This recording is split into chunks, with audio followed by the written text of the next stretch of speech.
Assalamualaikum dan salam sejahtera. So, hari ini kita akan masuk subtopik 5.6 interference gelombang. Okey, so interference gelombang ini adalah fenomena yang terakhir, fenomena terakhir daripada 4 fenomena gelombang yang kita belajar hari itu. Yang pertama kita belajar pantulan, kedua pembiasan, ketiga pembelauan dan yang keempat adalah interference.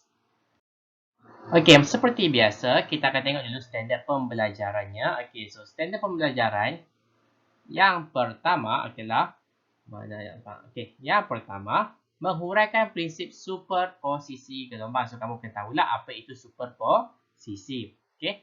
Yang kedua, menghuraikan corak gelombang interference, okey, sama ada gelombang air, bunyi dan juga cahaya. Okey, yang ketiga, menghubungkaitkan lambda A, X dan D. Okey, so nanti kita tengok apa benda lambda A, X dengan D ni nanti. Okey, berdasarkan corak interference gelombang. Yang keempat, menyelesaikan masalah yang melibatkan interference gelombang. Okey, ini biasanya pengiraan lah. Okey, cara pengiraan. Yang kelima, berkomunikasi untuk menerangkan aplikasi interference gelombang dalam kehidupan seharian. Okey, so ini adalah kalau kamu perasan untuk keempat-empat fenomena memang akan adalah aplikasi dia punya fenomena. Okey, kita tengok sekarang interference gelombang subtopik 5.6. Okey, prinsip superposisi gelombang. Okey, kita buat DIY ini dia kata. Cuba getarkan dua biji bola kecil seperti bola tenis di atas permukaan air. Bolehkah anda melihat corak yang terhasil apabila dua gelombang itu bertindih? Okey, so kalau kamu perasan dekat sini. Okey, so interference ni bunyi dia seperti bahasa Inggeris interfere. Okey, interfere ini maksudnya mengganggu. Okey, dia mengganggu. So secara kata analoginya, kalau nak mengganggu mesti ada dua pihak yang berbeza. Satu akan mengganggu pihak yang satu lagi. So kat sini kita boleh buat satu kesimpulan bahawa interference gelombang ini memerlukan dua gelombang. Okey, dua gelombang. Nanti kita tengok lagi lebih mendalam. Gambar foto 5.13 menunjukkan dua gelombang pada permukaan air dalam sebuah tasik. Okay, dua gelombang membulat yang dihasilkan bertindih dan atau bersuperposisi. So, dikatakan sini, okay, bertindih ni kira nama kampung dia lah. Okay, di mana apabila dua gelombang itu bertindih, okay, itu adalah dia punya cara nama kampung dia. Okay, nama moden dia kita panggil bersuperposisi. Apakah yang berlaku apabila dua gelombang itu bersuperposisi? Okay, so nanti kita tengok. Prinsip superposisi menyatakan bahawa apabila dua gelombang bersuperposisi, sesaran paduan ialah hasil tambah sesaran individu bagi dua gelombang tersebut. So, ini adalah standard pembelajaran yang nombor 1 tadi itulah. Okey, definisi menghuraikan prinsip superposisi. Okey, ya definisinya. Kalau soalan tanya apakah itu superposisi, so kamu kena cakaplah. Okey, hasil tambah sesaran individu bagi dua gelombang tersebut. Okey, sorry. Ni dia punya apa? Huraiannya. Okey, so dua gelombang bersuperposisi, sesaran paduan ialah hasil tambah sesaran individu bagi dua gelombang tersebut. So, kita kat sini hasil tambah. Interference dengan sumber gelombang koheren. Okey, interference gelombang ialah, ini adalah definisi interference gelombang. Sampai ke sini. Interference gelombang ialah superposisi dua atau lebih gelombang dari sumber gelombang yang koheren. So kat sini kita ada kaedah baru kita dengar koheren. Okey, so apa itu koheren? So koheren itu adalah apabila dua gelombang yang mempunyai frekuensi dengan beza fasa yang sama. Okey, so koheren ini maksudnya adalah frekuensi gelombang yang mempunyai frekuensi dan fasa yang sama. Okey, dia mesti samalah dua ni, frekuensi dengan fasa. Ini maksud definisi koheren. Dua gelombang yang mempunyai frekuensi dan fasa yang sama. So, interference terbahagi kepada dua. Okey. Satu interference membina. Okey, satu lagi interference memusnah. Kita tengok yang membina dulu. Interference membina berlaku apabila dua puncak bersuperposisi untuk menghasilkan satu puncak yang tinggi. Okey, so kena tengok sebelum semua posisi, so ada satu puncak P dan satu lagi puncak Q. So P ni datangnya daripada satu sumber dari puncak P ini datangnya daripada satu sumber gelombang. Okey, manakala puncak Q ini datang daripada satu sumber gelombang. Okay. Dua-dua gelombang ini kita katakan koheren. Okey, kalau koheren baru superposisi boleh berlaku. Okey, so apa berlaku adalah puncak P dengan puncak Q ni akan bertindih. Okey, bila dia berlanggan dia akan bertindih menyebabkan pada asalnya P dengan Q ini, puncak P dengan puncak Q ini mempunyai amplitude yang sama. Okey, iaitu A. Okey, A. So, semasa bila berlakunya superposisi, so sekarang dia punya puncak akan menjadi A tambah A sama dengan 2A. Okey, seperti yang kalau kamu tengok kat muka surat 210 tadi, dia kata adalah sesaran paduan adalah hasil tambah. Okey, nampak tak? Kat sini ada operasi tambah. So, A tambah A akan dapat 2A. Okey, kemudian selepas superposisi, Q akan pergi ke belah kiri, P akan pergi ke belah kanan. Okey, pada amplitude nilainya adalah A tadi balik. A semula. Okey, amplitude asalnya lah. So, ini adalah interference membina apabila puncak bertemu dengan puncak. Okey, puncak bertemu puncak. Okey, interference membina yang kedua, ada dua lagi. Interference membina ni ada dua jenis. Okey, satu tadi puncak bertemu puncak. Sekarang ini lembangan bertemu lembangan. Okey, sama juga macam tadi. Sebelum superposisi, okey. So, puncak lembangan P dengan lembangan Q, okey, akan bertemu antara satu sama lain, okey. So, P dari akan bergerak ke kanan, Q akan bergerak ke kiri. Okey, bila lembangan, so dia punya amplitude itu adalah negatif A lah sebab dia dekat bawah. Kalau puncak positif A. Okey, jadi bila berlaku superposisi, so negatif A tambah negatif A, so lembangan yang baru, bukan lembangan baru, lembangan yang terhasil daripada superposisi akan nilainya negatif 2A. Okey, maksudnya kat sini, kalau ini 1 meter, ini pun 1 meter, okey, amplitude yang negatif 1 meter, negatif 1 meter, jadi sesaran paduan semasa superposisi akan dapat negatif 2 lah. Okey, itu maksud dia. Okey, 2 kali ganda. Selepas superposisi, so Q akan bergerak ke kiri, manakala P akan terus bergerak ke kanan dengan amplitude asal dia tadi, iaitu negatif A. So, interference membina ada dua. Puncak bertemu puncak ataupun lembangan bertemu lembangan. Okey, ramai pelajar kadang-kadang dia terlupa yang lembangan bertemu lembangan. Okey, mereka hanya ingat kalau interference membina mesti puncak bertemu puncak. Tak ya? Okey, puncak bertemu puncak, lembangan bertemu lembangan, kedua-duanya adalah interference membina. Okay, interference memusnah pula adalah berlaku apabila satu puncak dan satu lembangan bersuperposisi untuk menghasilkan sesaran paduan sifar. Okay, so memusnah ini seperti namanya. Okay, bila puncak bertemu dengan lembangan. Okay, kita bertengok sini puncak P. Okay, bertemu dengan puncak Q. Okey, kenapa tak ada tulisan pula ni? Apa?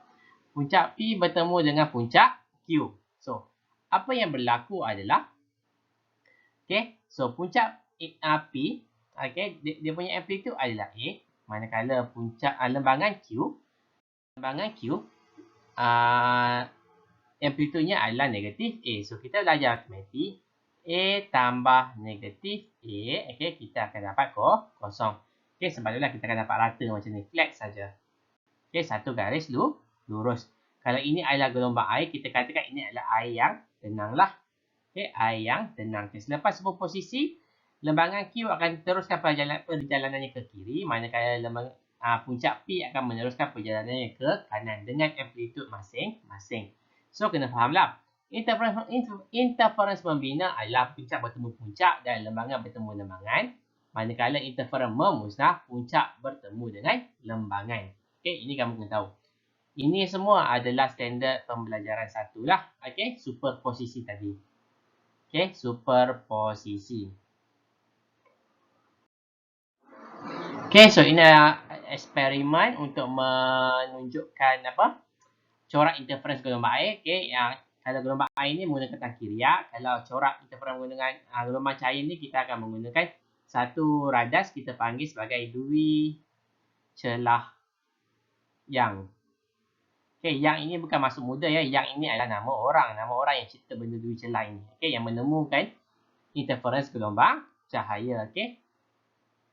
So kat sini kita boleh nampaklah keyword interference, okey. Antara keyword interference yang kamu kena tahu, nampak saja perkataan coherent. Okey, dua celah yang. So, automatik ini adalah interference gelombang. Okey, fenomenanya adalah interference gelombang. Okey, so kita bertengok dekat sini. Okey, ada pencelur dia rupa macam ni. Kenapa pencelur tu rupa macam ni? Supaya, okey, yang hujung ini dia akan disambungkan kepada satu penggetar. Ini kalau kita tengok kat sini, ini penggetar dia. Penggetar ini akan bergetar dan dua macam kata palang ini, okey, akan menghasilkan dua sumber yang koheren.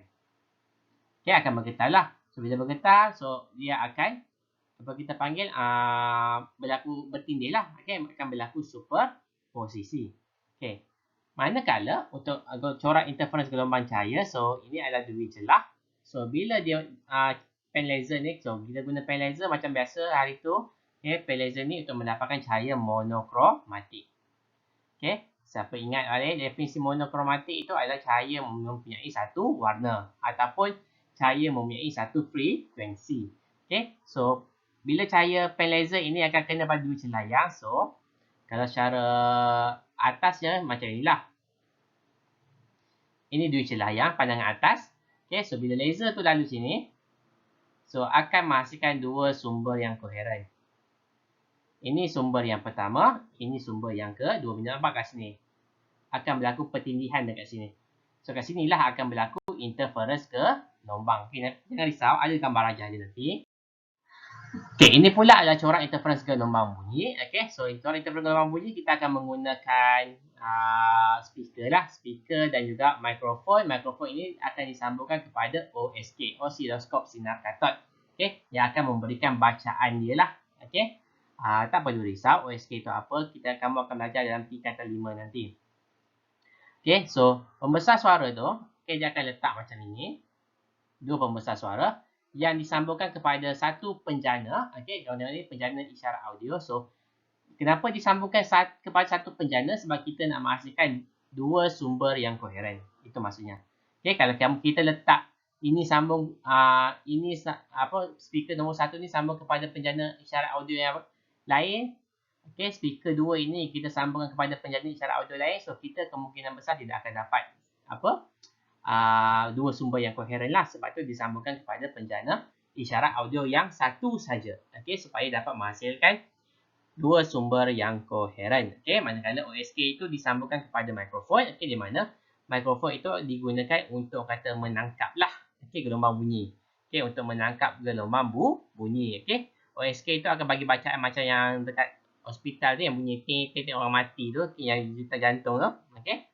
Bukan jantung itu. Kalau bacaan bunyi itu kuat, dia akan tinggilah amplitude dia. Kalau bunyi itu lemah, tak kuat, okey, dia akan beri amplitude yang rendah. Okey, amplitude yang kecil. Okey, so ini pun sama. So gelombang bunyi akan terhasil. So kita boleh nampak lah bila gelombang bunyi terhasil, so akan berlaku pertindihan antara dua gelombang bunyi ini. Okey, akan berlaku pertindihan antara dua gelombang bunyi ini. Ini adalah interference gelombang bunyi. Okey, so kena bezakan lah. Okey, kena bezakan.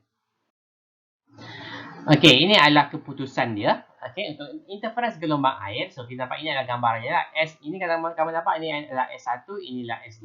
So S1, S2 itu adalah sumber 1, sumber 2 ataupun bahasa Inggerisnya source lah.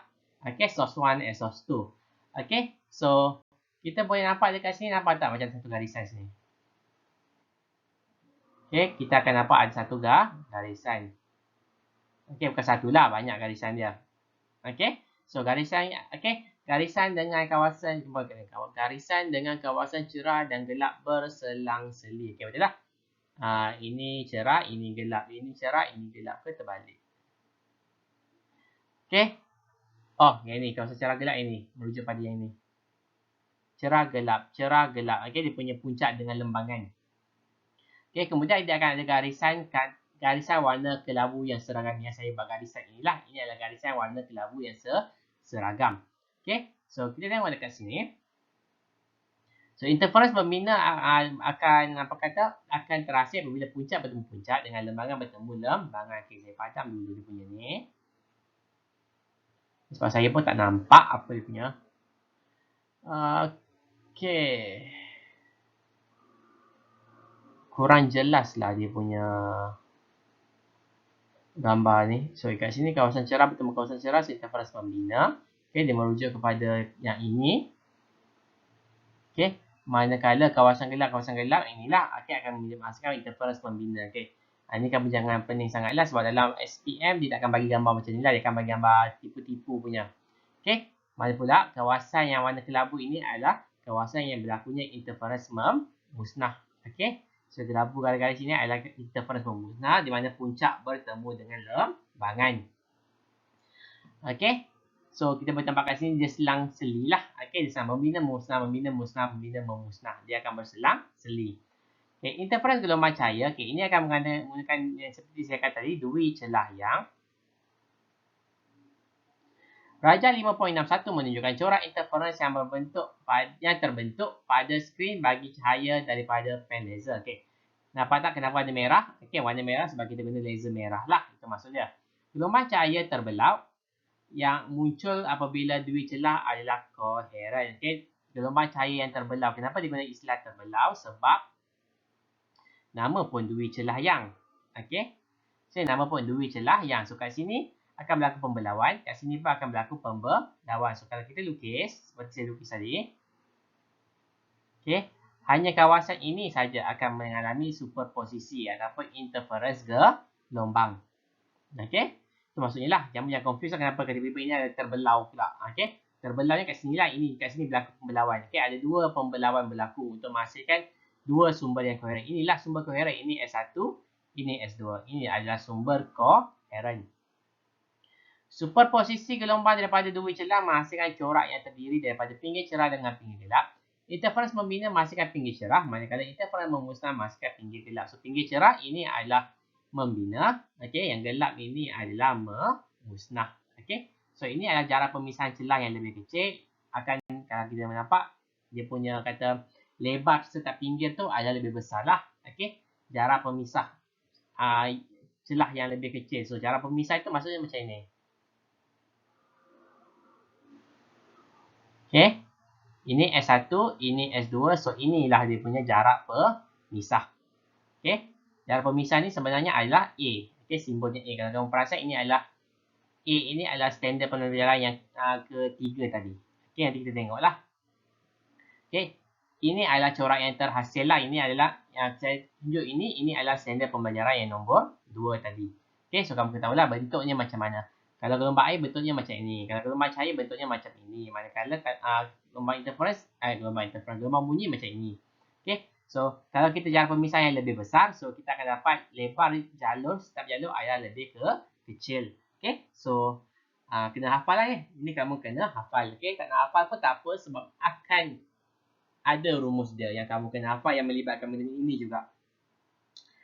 Okay, so kat sini interference cahaya ni kamu jangan confuse dengan pembelauan cahaya sebab hasilnya lebih kurang sama. Okay, kalau kamu ingat lagi, kalau pembelauan, dia akan menghasilkan jalur cerah yang tebal dekat tengah.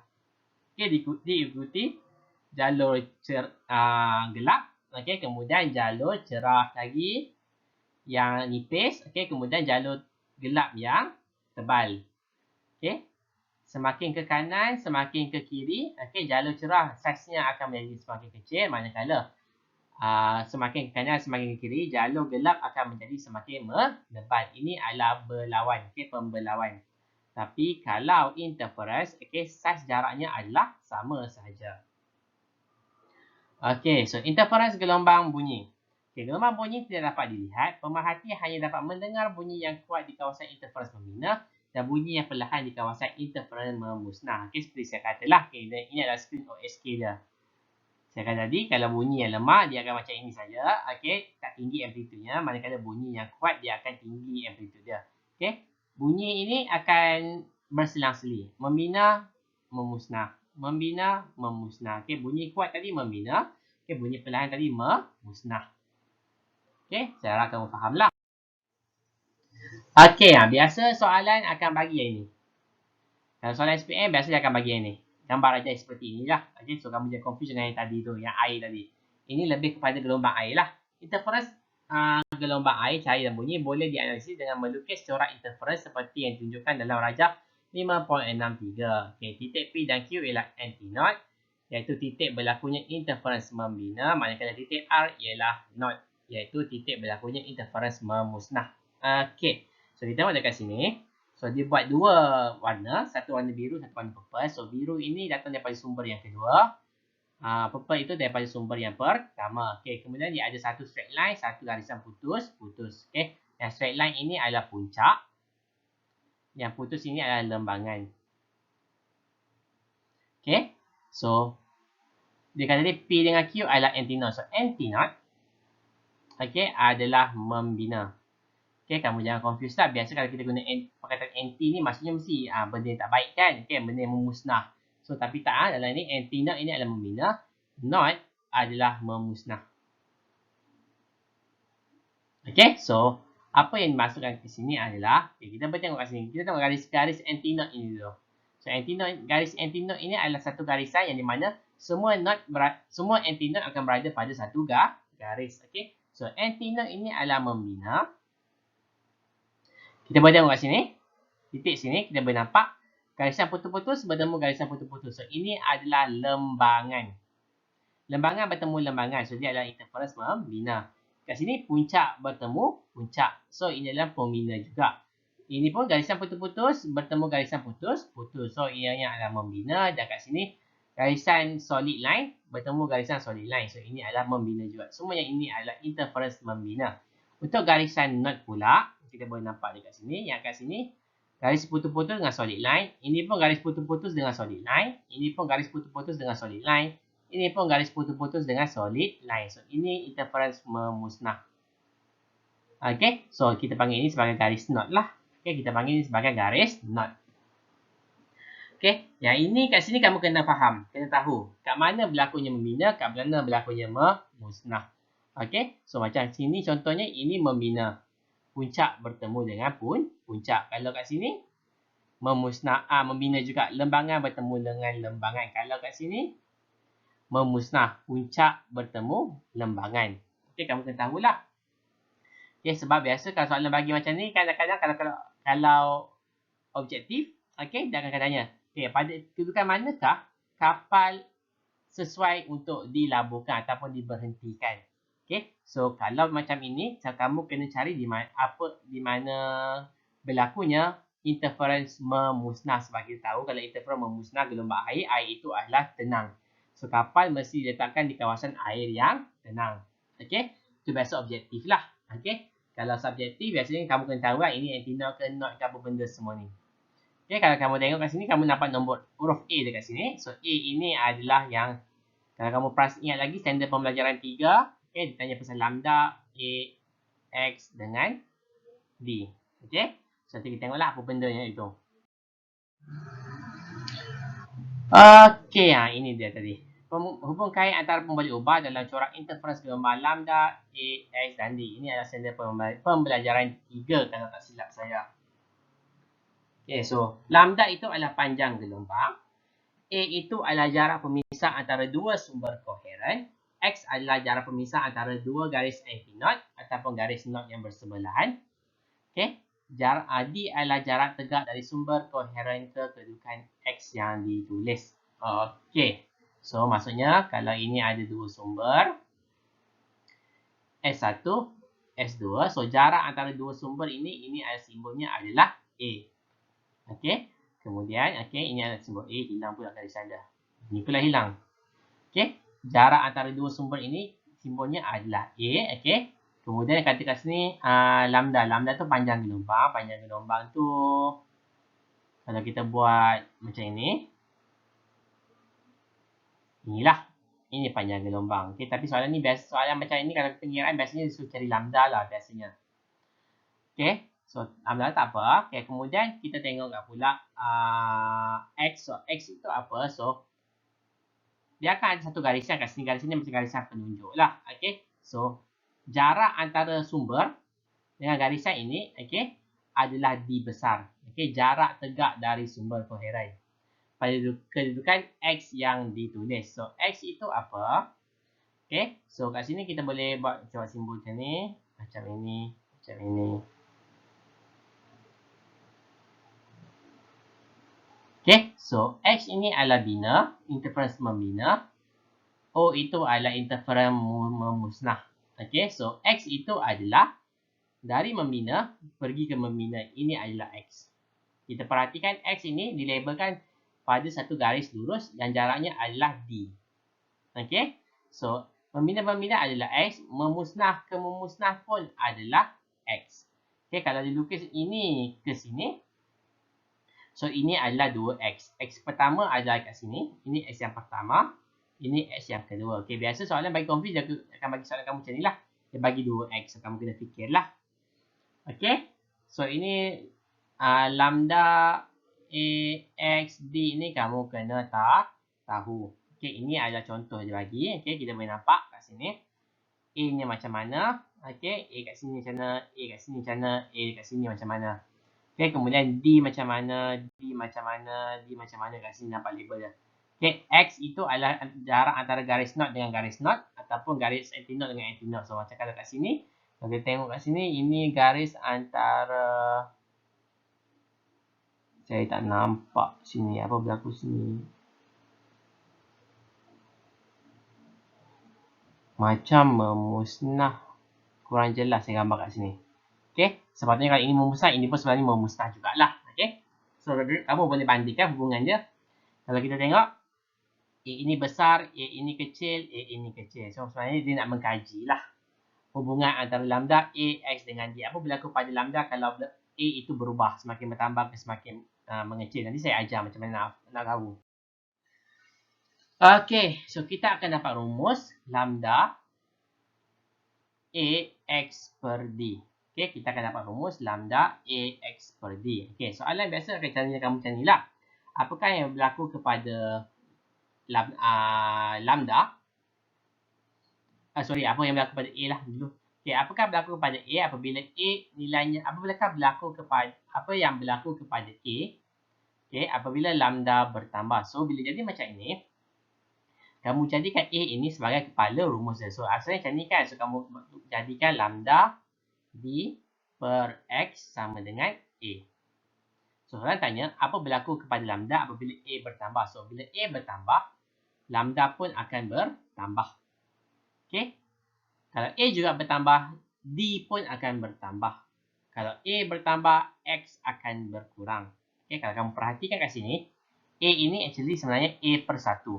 So, A ada dekat atas, lambda dengan D ni pun ada berada di atas. So, bila A bertambah, so 2 yang kat atas ni pun akan bertambah. Okay, so X yang berada dekat bawah ini dia akan berkurang. Okay, sama jugalah kalau macam ni, lambda AX per D. Apa berlaku pada lambda? Apa berlaku kepada A, X dengan D apabila lambda berkurang? So, bila lambda berkurang, A berkurang, X pun berkurang, D akan bertambah. Okay, macam inilah cara dia. So, rumus ni sila hafal lah. Lambda tu apa, A tu apa, X apa, D tu apa. Okay, ramai pelajar tak jawab sebab dia orang tak tahu A, X, D tu apa benda. Okay, so ini adalah menyelesaikan masalah. Ini adalah sesi pembelajaran yang keempat, kepengiraan dia. Rajah 5.65 menunjukkan dui celah yang menghasilkan corak interference pada skrin. Jarak di antara pinggir cerah yang bersebelahan ialah 4.5 mm. So, jarak antara pinggir cerah yang bersebelahan. So, ini adalah X lah. Okay, ikutkan ini adalah X. Berapakah panjang gelombang cahaya yang digunakan? Seperti yang saya kata tadi, selalunya soalan memang suruh kamu cari panjang gelombang. Okay, so kat sini dia bagi A adalah 0.4 mm. Okay, X dia bagi 4.5, D dah bagi 3.0. Okay, so bertuah lah memang dia bagi semua. Biasanya memang tak bagi semua. So, apa yang kamu kena buat kat sini? Yang pertama sekali adalah kamu perlu tukar semua unit jadi unit yang sama. Maksudnya kat sini kan milimeter. Ini pun milimeter. Ini pun milimeter. Tapi yang ini unit meter. So, kamu kena tukar kepada unit SI. Unit SI bagi panjang adalah meter. So, kena tukarlah 0.4 mm jadi yang ini. 4.5 mm jadi macam ini. Okay, kemudian D pun macam ni. So, ganti saja. Ganti dapat jawapan. Okay, mudah saja. Okay, kenapa mudah? Sebab dia dah bagi dah D, A dengan X. Okay, dia tak bagi gambar rajah lagi. Okay, kalau soalan tu nak kebat, dia tak bagi gambar rajah. Kita boleh nampak kat sini. Interference berlaku di sini saja. Nampak tak garisan ini? Okay, hanya berlaku dekat situ saja. Okay, ini adalah aplikasi interference. Okay. Pengetahuan mengenai interference gelombang banyak digunakan dalam memanfaatkan kehidupan harian. Raja 5.66 ialah contoh aplikasi interference gelombang air, cahaya dan bunyi. So, ini adalah gelombang melibatkan gelombang air, cahaya dan ini adalah bunyi. Okay, so luan berbunyi. So, luan berbunyi dengan kapal. Kan kalau kamu tengok biasa kalau kapal, kita biasa tak nampak. Okay, kalau ada yang nampak, sudah ada bonjol. Ke bawah tu macam ada bonjol. So, itu kita panggil sebagai luan berbuli. Okay, luan berbuli menjadikan gelombang air yang berinterferens secara memusnah dengan gelombang air yang dihasilkan oleh haluan kapal. Hal ini menjadikan air di sekitar kapal lebih tenang dan mengurangkan seretan air. So, bila kurangkan seretan air, maksudnya kapal itu boleh bergerak dengan lebih laju lah. So, luan berbuli ini digunakan untuk menghasilkan interferens memusnah. Okay, menjana gelombang air. Okay, interferens memusnah maksudnya menghasilkan gelombang interferens memusnah lah. Okay, untuk menjadikan air di sekeliling kapal adalah air yang tenang. Okay. Saluran pada permukaan kanta anti pantulan menyebabkan cahaya terpantul berinterferens secara memusnah. Saluran ini membantu menjadikan penglihatan lebih jelas dan mengelakkan pembentukan imej pada kanta cermin mata. Okey, ini adalah saluran anti pantulan lah untuk mengelakkan adanya imej pada mata. So, bila kalau ada imej kat mata, seolah-olah nampak macam dua benda lah. Okay, bila kamu tengok orang tu nampak macam dua. Okay, so kita tak nak benda tu. So, kita akan buat saluran anti pantulan. Ini kalau tak silap saya lebih kurang sama konsep macam cermin mata silau lah. Okay, kemudian untuk gelombang bunyi pula, interference gelombang bunyi pula, kita gunakan sistem mikrofon dan pemancar pada fon kepala yang digunakan untuk kapal terbang menghasilkan gelombang bunyi yang berinterference secara memusnah dengan bunyi sekeliling yang hindar. Okay, so dia nak menghasilkan interference memusnah sebab dia nak bunyi yang kecil lah. Okay, supaya kata tak bising lah. Okay, senang. Apa kita panggil, pilot ini nak mengemudi kapal. Okey, ini adalah latihan formatif 5.6. Okay, seperti biasa, siapkan dan hantar kepada saya sebelum 5 petang inilah. Okey, so lukis gambar raja. Okey, sila lukis gambar raja.